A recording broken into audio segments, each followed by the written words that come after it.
Essa semana, irmãos, eu recebi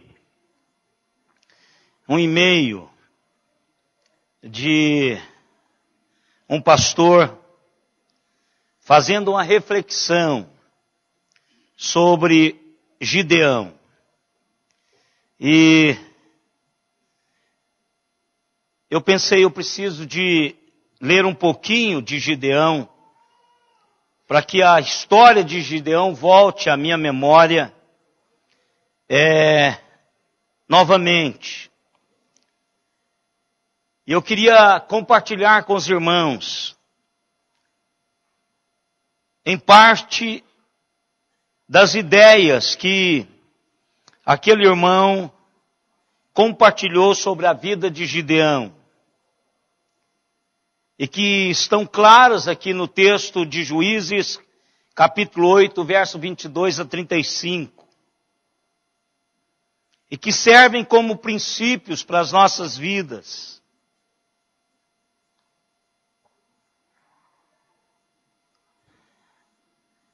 Principalmente quando nós estamos vivendo num tempo de vaidade, de ostentação pessoal, de querermos ser bajulados.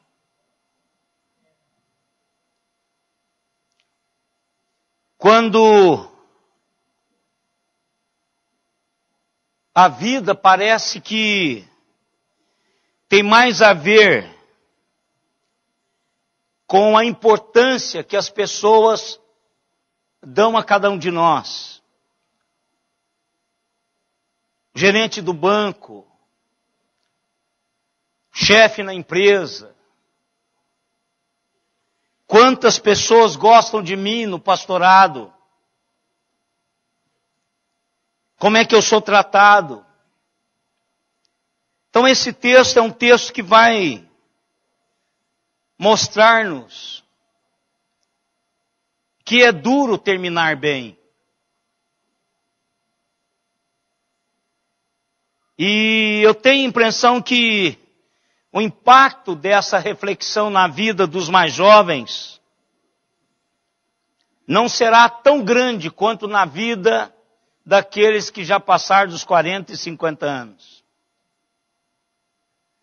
Mas eu quero dizer aos mais jovens que vai chegar um tempo em que isso vai fazer diferença na sua vida.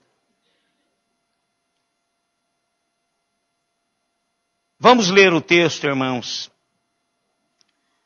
Juízes capítulo 8, verso 22 ao verso 35. Então os homens de Israel disseram a Gideão: domina sobre nós, tanto tu como teu filho e o filho de teu filho, porque nos livraste do poder dos medianitas. Porém Gideão lhes disse: não dominarei sobre vós, nem tampouco meu filho dominará sobre vós. O Senhor vos dominará. Disse-lhes mais Gideão: um pedido vos farei. Dá-me vós cada um as argolas do seu despojo, porque tinham argolas de ouro, pois eram ismaelitas. Disseram eles: de bom grado as daremos. E estenderam uma capa, e cada um deles deitou ali uma argola do seu despojo.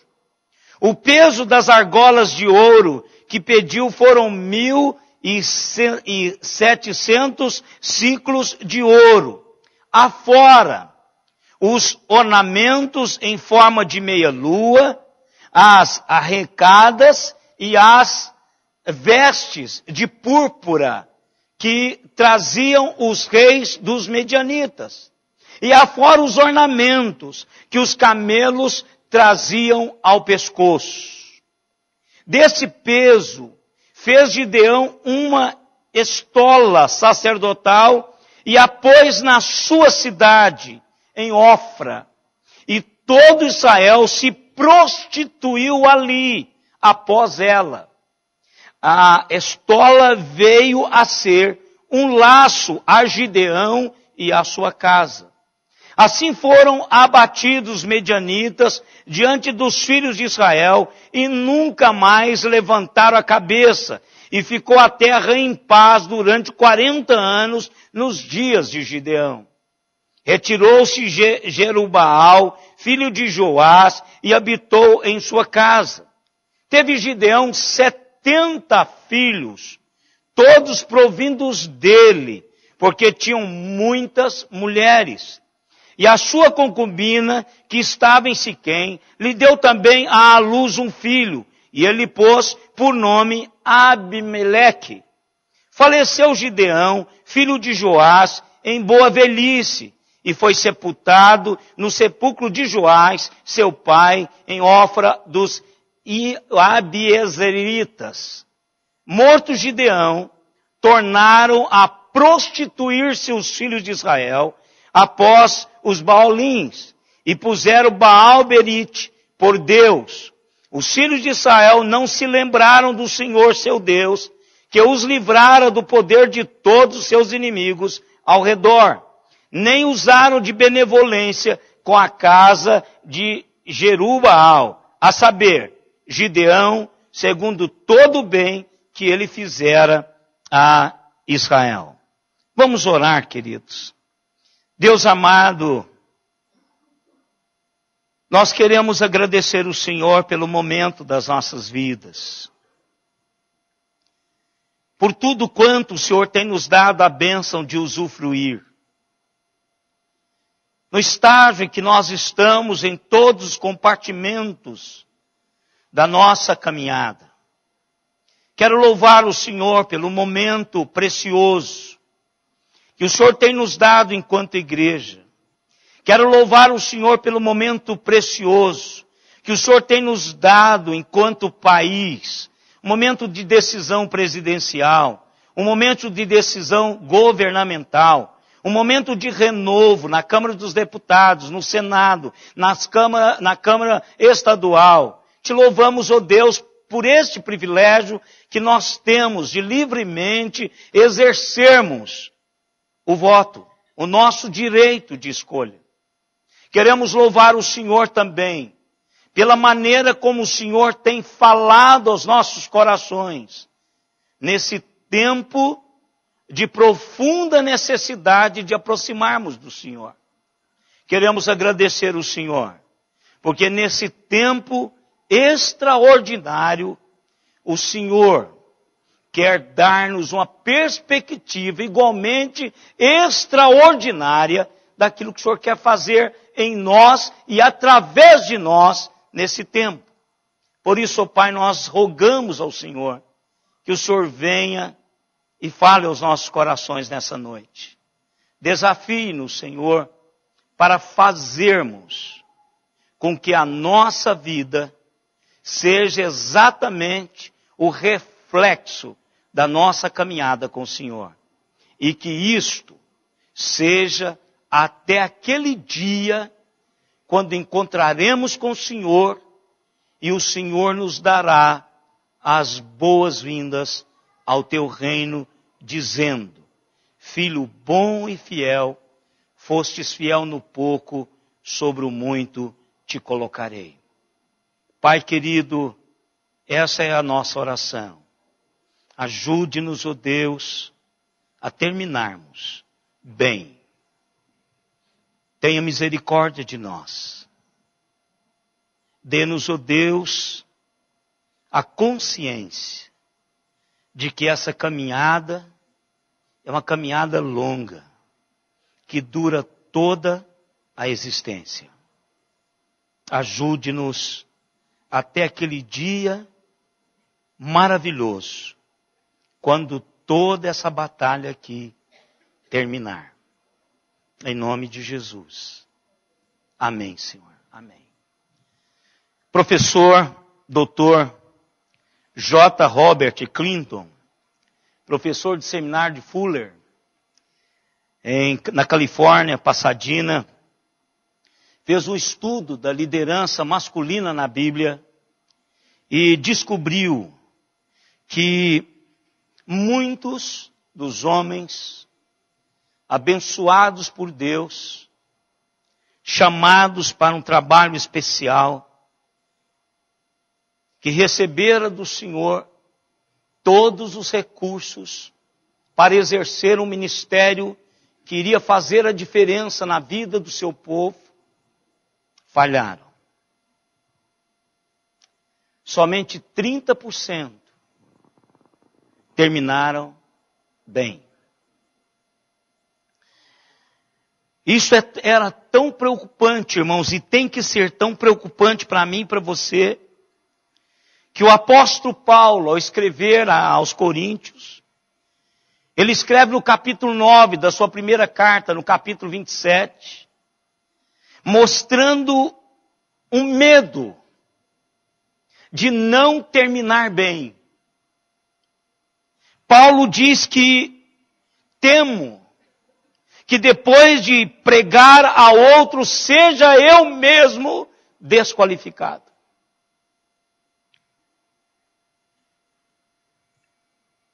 Muitos dos nossos irmãos não terminaram.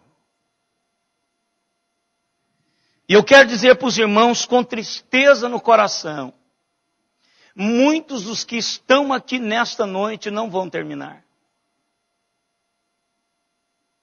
Bem,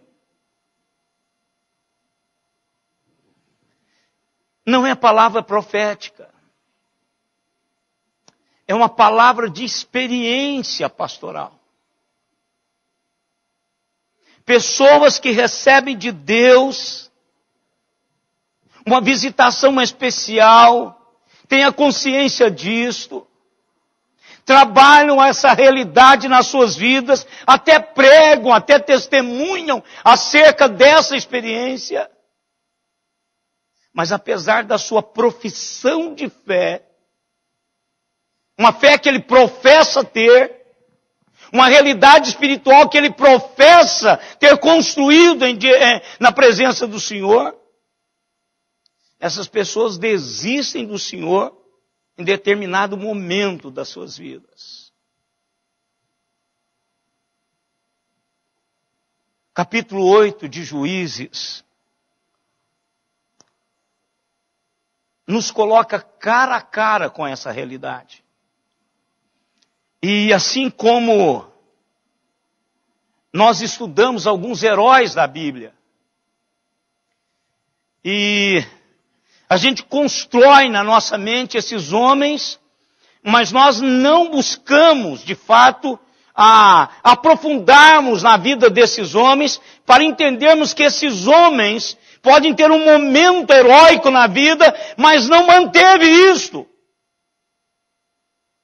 Não teve consistência para terminar a carreira professando, praticando e testemunhando essa realidade e abençoando as pessoas que estejam à sua volta para esta realidade. Gideão não podia e não tinha como argumentar que Deus não estivera com ele, que Deus não manifestara portentosamente o seu poder em sua vida. Gideão, irmãos, é tipo aquele crente que prova a Deus em tudo. Você fala, presbiteriano não faz isso. Faz. Como qualquer outro crente, de qualquer outra igreja. Você quer namorar, você quer comprar, você quer vender, você quer decidir alguma coisa, você começa a colocar Deus à prova. Senhor, abra, Senhor, me fale, sabe, Senhor, pá. É assim que a gente faz, pessoas fazem isso. Quero uma confirmação de Deus. E Deus é tão bom, irmãos, que confirma. Deus é tão bom que Ele olha para a gente e fala, esse bebezão quer o quê? Deixa eu ajudá-lo. É assim que eu acredito que Deus faz comigo e com vocês. Às vezes está na palavra de Deus explicitamente o que Deus quer, mas eu desconsidero, eu quero uma prova material, palpável, de uma esponja molhando do lado de fora. Não acredito, agora molha a esponja e do lado de fora fica seco. Nós fazemos isso diariamente. E ainda assim não somos consistentes. Ainda assim, nós apenas contamos isto, e às vezes para engrandecermos. Para dizer, está vendo como eu sou um homem de Deus? Está vendo como eu sou uma mulher de Deus? Está vendo como Deus me ouve? Está vendo como eu sou assim com grande? Buscando respeitabilidade espiritual, para ser o cara. Gideão não tinha desculpas. Ele sabia da sua inabilidade. Ele sabia de que ele não vinha de uma tradição de guerreiros. Ele não vinha de uma tradição de estadistas de guerra, de estrategistas de guerra. Ele pede ao Senhor, o Senhor está brincando comigo. Eu não tenho tradição, minha família não tem tradição desse negócio. Até no início ele começa a articular, a formar uma realidade além do que ele poderia abarcar. Mas Deus fala, vai devagar, porque o negócio aqui é comigo. E aí, irmãos, ele sai à batalha. E com 300 homens inexperientes, ele vence 135 mil medianitas.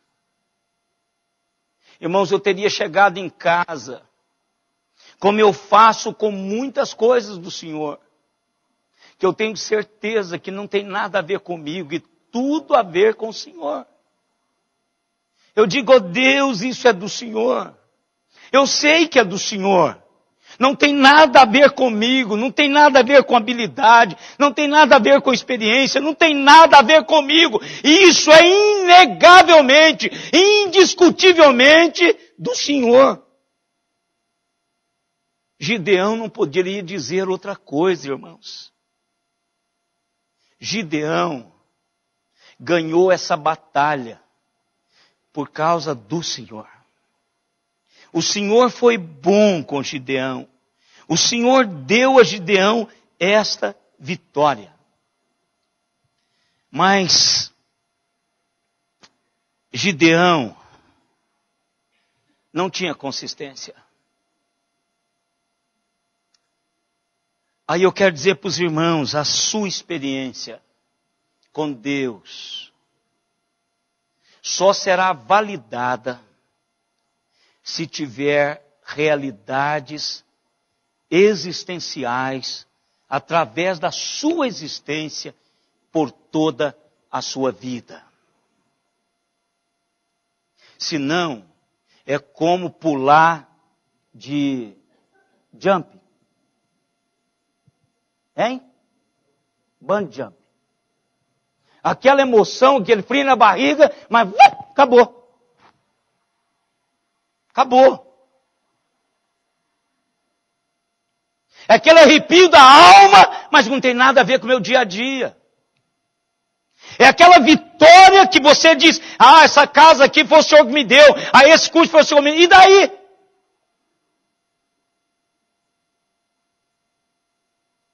E daí? Qual a consistência disto na sua vida? Eu quero olhar 3 princípios rápidos com os irmãos nesse texto. E o primeiro deles é o seguinte, irmãos, que está no verso 22 e 23. Primeiro, não importa quão gloriosa, quão apaixonada seja a nossa declaração de fé, o que consta é a consistência dela. Irmãos, eu, quando cheguei a Caruaru, a igreja da Aleir, aliás, a igreja da Aleir é de Araraquara, mas a igreja onde a Aleir cresceu,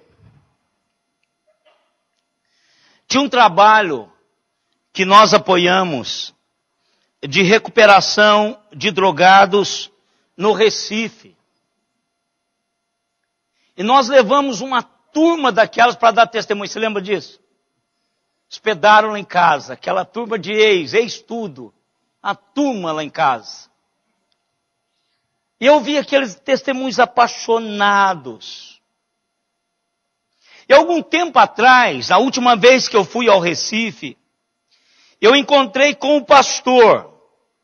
Aí perguntei, pastor, e aquela turma, pastor Jairo, se não me falha a memória. Pastor, e aquela turma do desafio? Voltou tudo para a droga. Todos voltaram. Irmãos, essa proclamação da mudança, essa proclamação de uma força espiritual, de uma declaração gloriosa de vitória, e nós publicamos isto como declaração de fé, mas não tem consistência. Por qualquer coisinha a gente perde a perspectiva disso. Depois das grandes vitórias, veja o que as pessoas fazem. E até hoje faz isso, irmãos. Até hoje as pessoas fazem isso. Os medianitas foram vencidos. E agora Israel vem, os israelitas vêm a Gideão e pede para ele dominar sobre eles. E outorga a Gideão um direito de domínio até o neto dele, o seu filho e filho dos teus. Domine sobre nós toda a sua família.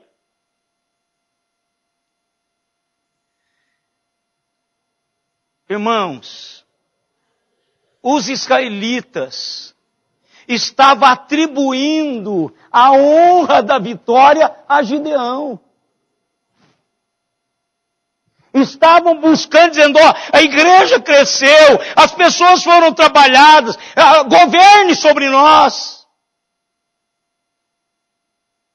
Esqueceram, irmãos, de que Deus é que trouxera a vitória para esse povo. Gideão foi única e exclusivamente o instrumento. Israel era teocrático. Esse tempo Israel ainda não tinha um rei.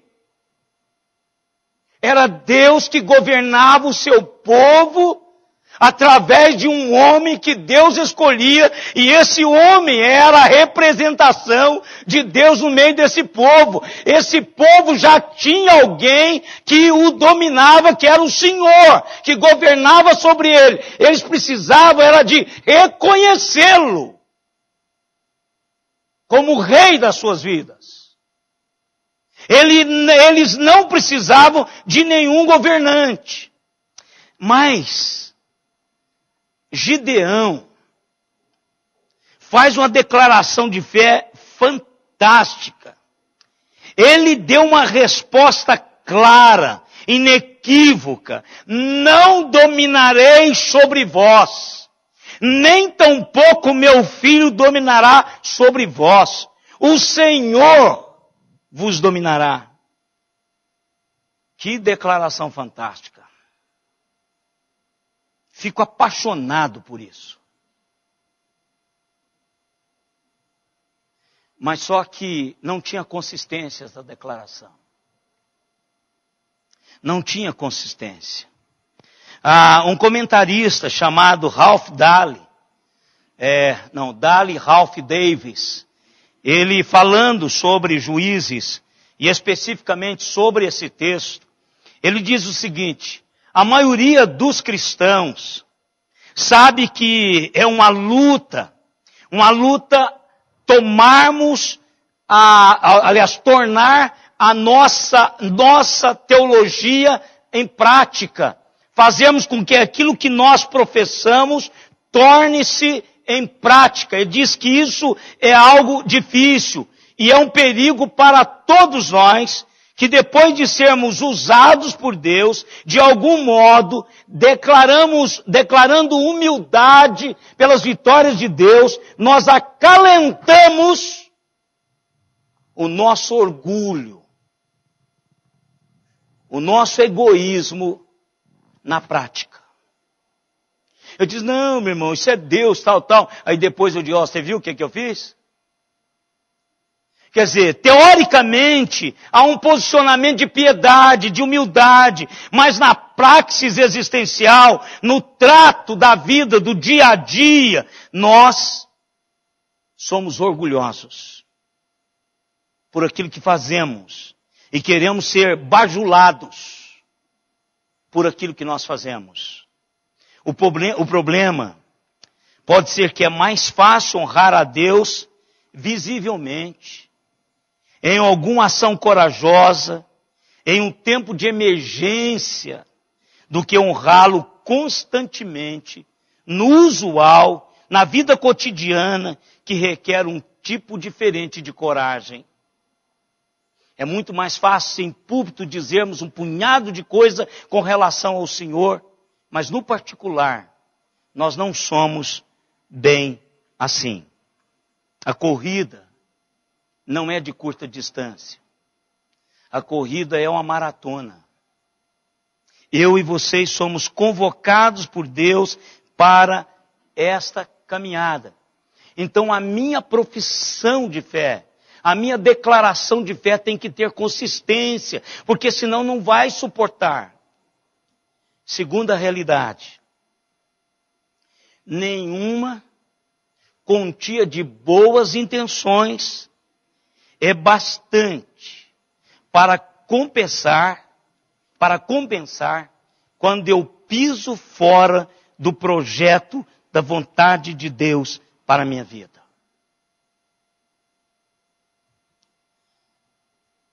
O que é que Gideão faz?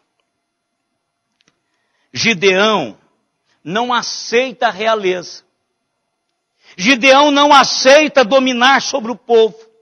Mas o que Gideão faz é pedir os brincos de ouro de cada um. E cada guerreiro medianita tinha esses brincos à disposição. Tinham outras peças do espólio da batalha. E ele pediu isso. Eles estenderam a capa e lá colocaram.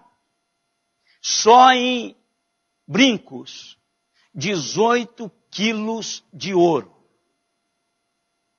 Calculando isso aqui, dá mais ou menos 18 quilos de ouro. Aí Gideão traveste esse ato seu de religiosidade. O que ele faz? Nesse tempo, os sacerdotes estavam em corrupção. E aí o que acontece? Gideão faz uma estola sacerdotal. E põe de ouro maciço. E põe lá na sua cidade. Ele não quer dominar, mas ele põe um cabresto espiritual sobre as pessoas. Pendura esse negócio lá na sua casa, na sua cidade, e deixa o pessoal fazer o que quer. E o texto diz o seguinte, que isto veio a ser um laço a Gideão e a sua casa. Gideão, irmãos, substituiu a estratégia divina, achando que ele era muito esperto. E é muito fácil, irmãos, entrarmos nesta armadilha. É muito fácil. Eu não quero governar sobre você, mas não dá para você. E a gente faz esse negócio. Não, vem numa reuniãozinha aqui em casa. E começa a exercer uma manipulação, a pôr um cabresto nas pessoas espiritual. E quando fugimos das realidades de Deus, nós levamos as pessoas que estão à nossa volta a se perderem. E isso aconteceu com Gideão. Gideão cometeu um grave erro de substituir os comandos de Deus pelos seus próprios planos, por validar alguma coisa que Deus não havia validado. Deus não mandou ele fazer nada, não mandou representar o sacerdote, não mandou construir uma capela na casa dele e na cidade dele. E lá nesse lugar, quando diz aqui que o povo se prostituiu lá, significa que eles tiveram relação sexual. É que eles abandonaram o Deus que agiu portentosamente na vida de Gideão. Irmãos, cuidado com essas pessoas. Seja elas revestidas de autoridade que está gerando uma realidade espiritual, ou seja, pessoas comuns. Pessoas que faz alguma aparência de espiritualidade, dizendo, as igrejas estão muito corruptas, eu vou montar a minha. Já começou errado. Trazer essas realidades para perto vai trazer maldição, laço, para quem traz, para a família e para todos que estão à volta. A palavra diz que Israel se prostituiu lá. Ou seja, adorou a outro Deus que não o Deus de Israel. Terceiro e último, irmãos, o caminho da obediência parcial sempre é o caminho da derrota total, espiritualmente falando. O caminho da obediência parcial sempre é o caminho da derrota total, espiritualmente. Depois de rejeitar o trono, ele viveu como um rei. O estilo de vida dele foi o estilo de vida de um rei. Primeiro, ele teve muitas esposas. Eu já disse aqui, quando nós estudamos Salomão, que ter muitas esposas no Oriente era, nessa época, uma das marcas de poder econômico, de força política, de domínio. Então Gideão rejeita dominar sobre o povo, mas cabresta esse povo com um engodo espiritual, falso, mentiroso, corrupto, que leva esse povo a afastar-se do Senhor, que leva esse povo a esquecer-se do Senhor, e ele vive nababescamente, vive como um rei, esbanja tanto que o seu filho, fora destes casamentos, traz o título dele. Quem sabe o que significa Abimeleque?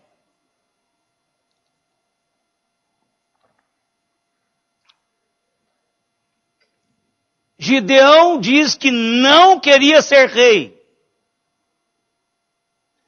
mas ele se permitiu viver como tal. E proclamou que assim o era. Quem sabe o que significa Abimeleque? Meu pai é rei. Abimeleque significa meu pai é rei. Veja a inconsistência, irmãos. Eu declaro publicamente que não quero dominar sobre o povo. Mas eu monto um esquema, pago pelo povo, para que esse povo esteja vinculado à minha cidade, à minha casa, e trago uma maldição tremenda sobre esse povo. E quando meu filho bastardo nasce, eu ponho no nome nele de Abimeleque, meu pai é rei. Toda vez que o nome desse menino era dito, todos que estavam à sua volta diziam, meu pai é rei. O último resultado, irmãos, de uma vida que não termina bem, é que Deus não pode usar essa vida para fazer uma diferença duradoura no mundo para Cristo. A diferença duradoura no mundo para Cristo tem a ver com a minha e com a sua vida, referendando a minha e a sua declaração de fé. Porque se assim não for, o seu testemunho esporádico, aquela bênção que veio e que sem dúvida nenhuma você sabe que foi de Deus, mas não deu a Deus a honra devida que lhe deveria ter dado,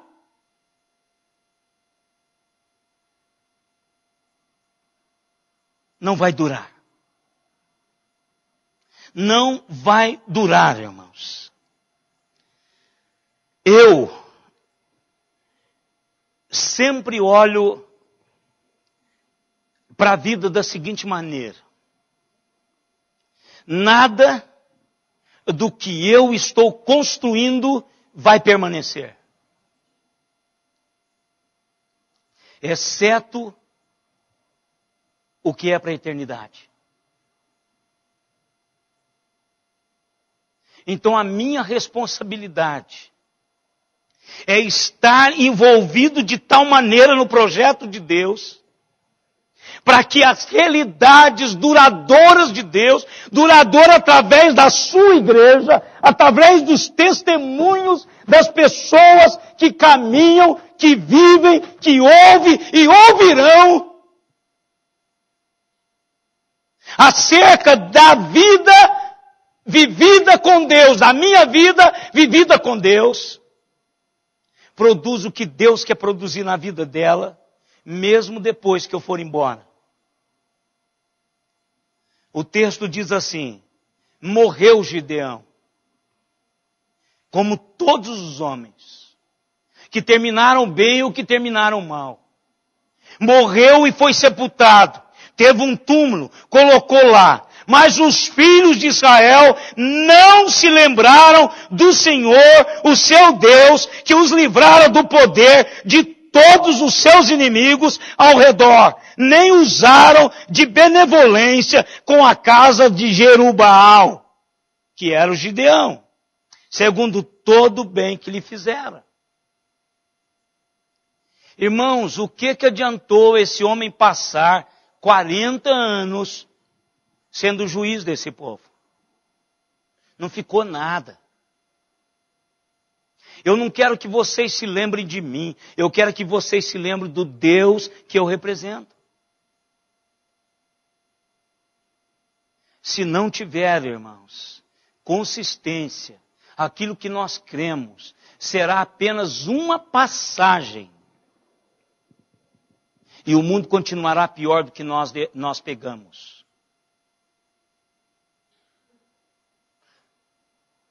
O desafio de Deus para mim e para você hoje, não importa a sua declaração de fé, no momento de show, no momento de espetáculo, o que importa é a sua praxis do dia a dia. E isso vai fazer diferença na vida de todas as pessoas que estiverem à sua volta. e elas se lembrarão do Deus que você serve, do Deus que você representa na vida. A minha e a sua preocupação tem que ser que as pessoas à nossa volta tenham a memória do meu e do seu Deus. Enquanto o representamos, nós somos responsáveis para deixar essa memória visível para todos quantos caminham conosco. Não adianta falar que é um crente da teologia reformada, se a prática sua do dia a dia tem sido uma prática de um ateu, de um manipulador de Deus e das pessoas. Não importa. Você vai e vai ficar pior. Você não fez nenhuma diferença duradoura para aqueles com quem você passou a sua vida. Eu quero, em nome de Jesus, desafiá-los a assim viver. Amanhã começa a minha luta. Algumas já estão agendadas. Sei que nós teremos dificuldades. Mas ponha na sua cabeça. Não é fácil, mas é possível.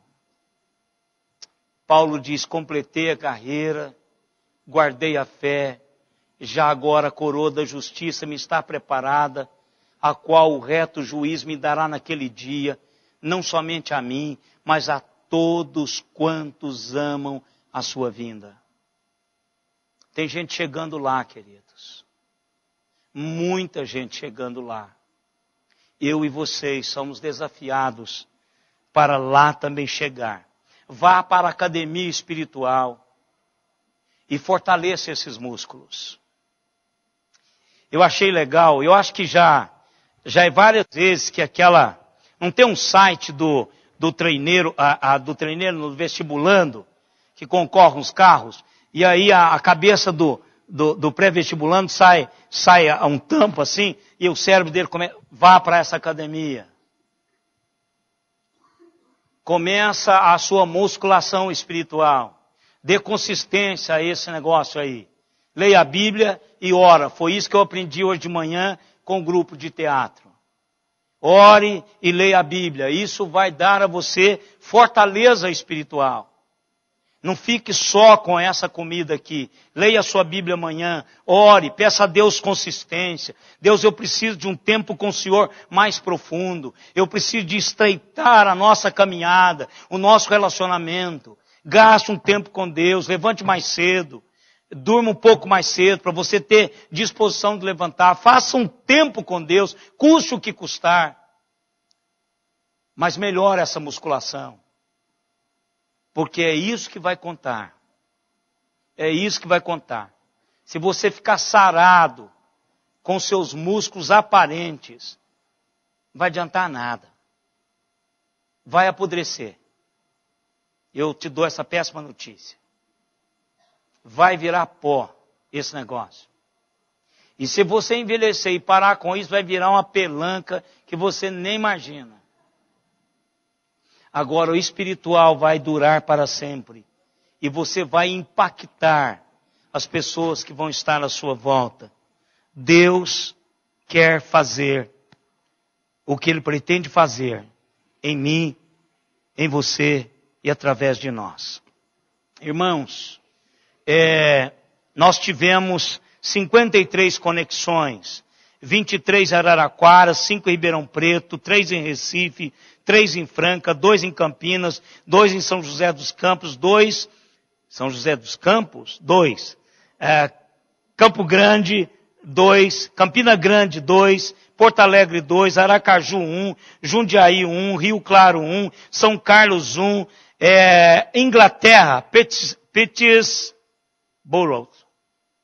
leste da Inglaterra, 1, Londres 1,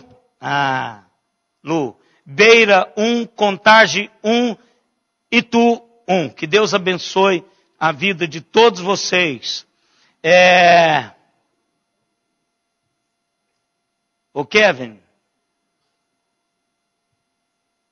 Esse aqui é um encontro, aquele encontro presbiteriano. O EGP. EJP. Tá acabando o tempo, é isso, Kevin? Então quem não fizer hoje está fora. Procure o Kevin e faça essa matrícula. Também, amanhã, a reunião de mulheres, o Ministério de Mulheres terá a sua reunião de oração. Vamos orar, irmãos. Orar faz bem para a nossa nação, faz bem para a nossa vida, faz bem para a nossa igreja, faz bem para o projeto de Deus. Eu quero também orar, irmãos, pelo Heber e a Lucinha. Eles estão praticamente já mudando. Vai ser essa semana? Já tem 2, né? Então vou deixar para orar na outra semana. Então pronto, eu vou orar com você no final do mês então. Então fica orando, despede, vai embora, chora. Então vou deixar para lá, tá bom? Mas se você tem algum pedido, venha aqui à frente, vamos orar. Eu quero orar também pela Ana, a esposa do Luciano, para que Deus esteja abençoando-a nesse momento pós-parto. Também quero orar pelas irmãs que estão gestando, que tem uma turma aí. Eu preciso de orar pela Lívia, pela Letícia. Hein? Chá de mulher. Foi aquele papel que você me deu? Eu achei que era de oração. Ô Eloá, vem cá, Eloá. Eu pus aqui, tá aqui. Eu achei, quando falou Ministério de Mulher, eu achei que era a reunião de amanhã. Mulheres, vem aí o encontro de primavera. A mulher e os sonhos de Deus. Sábado, dia 18 de outubro, às 15h30, traga uma pessoa, uma amiga. Vem com roupa florida. Roupa de primavera. A inscrição R$10, com a Eloá e com a Lívia. Hoje é o último dia também? Último dia de inscrição. É 18 do 10 mesmo? Tá, semana que vem. Tá ótimo. Então vamos lá. Por favor, irmãos, venham aqui, aqueles irmãos que têm algum pedido. Vamos colocar em pé e vamos orar ao Senhor. Antes de orar, tem mais um hino aí, não tem, irmão Valdir? Vamos cantar esse hino, mesmo aqui na frente. Mais pureza dai-me. 121. Irmão Zwinglio, é um prazer tê-lo de volta. O senhor já está de mudança aqui. Então seja bem-vindo à sua igreja. Viu, meu irmão? Vamos continuar caminhando juntos. Vamos cantar esse hino. Mais pureza dar, mais horror ao mal, mais calma em pesares, mais alto ideal. O ideal de Deus para as nossas vidas.